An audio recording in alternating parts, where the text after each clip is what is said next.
कर्म ही पूजा है। मैंने ही इस सृष्टि की रचना की है, मैं ही इसका पालन पोषण करता हूँ और मैं ही इस सृष्टि का निवास अर्थात अंत करता हूँ। जब जब संसार में धर्म की हार होगी और अधर्म की विजय होगी, तब तब मैं इस संसार पर अवतार लूँगा। धर्म कर्म से होता है, कर्म के बिना धर्म की कोई परिभाषा नहीं होती।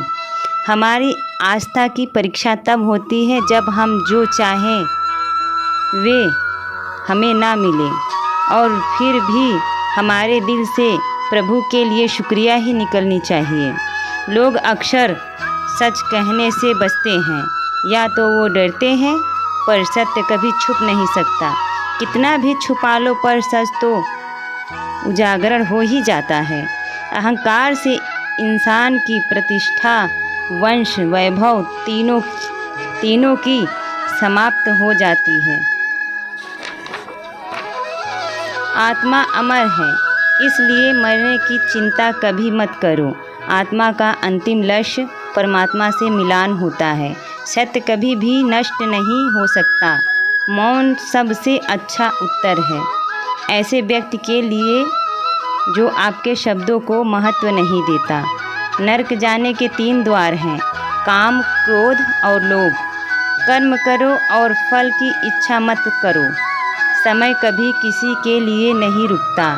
यदि व्यक्ति जो भी चाहे वह मन बना सकता है, यदि वह विश्वास करके साथ इच्छित वस्तु पर लगातार चिंतन करे।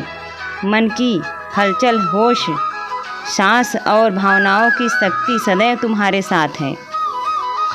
शांत रहने से सभी दुखों का अंत हो जाता है और शांत मन मनुष्य की बुद्धि को शीघ्र ही स्थिर करने में और परमात्मा से मिलन करने में सहायता करती है।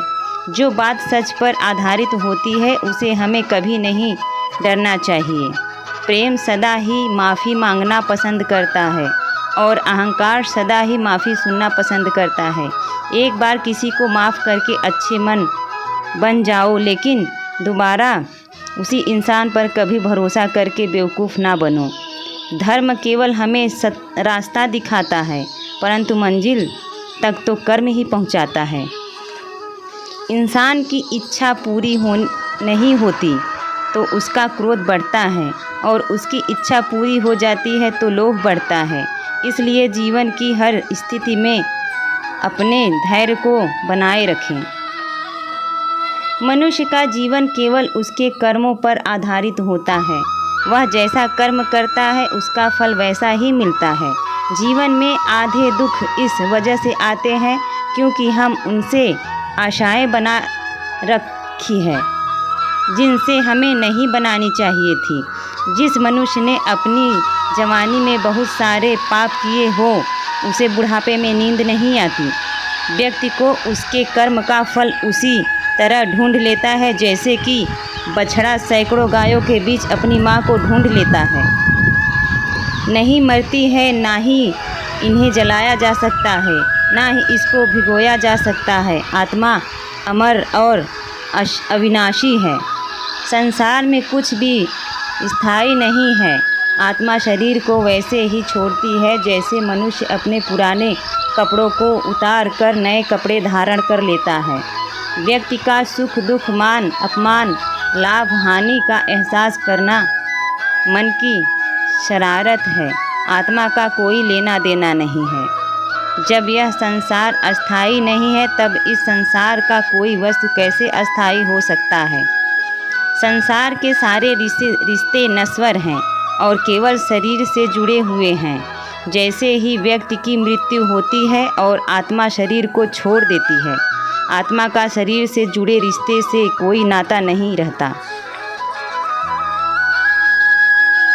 मेरे तुम्हारे हम सब के कई जन्म हो चुके हैं। ना तो यह मेरा आखिरी जन्म है और ना ही यह तुम्हारा आखिरी जन्म है। वर्तमान परिस्थितियों में जो तुम्हारा कर्तव्य है वही तुम्हारा सच्चा धर्म है।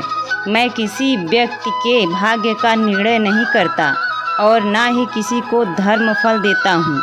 व्यक्ति या जीवन में के कर्म ही उसके भाग्य निर्माण करते हैं। क्रोध मनुष्य का सबसे बड़ा शत्रु है।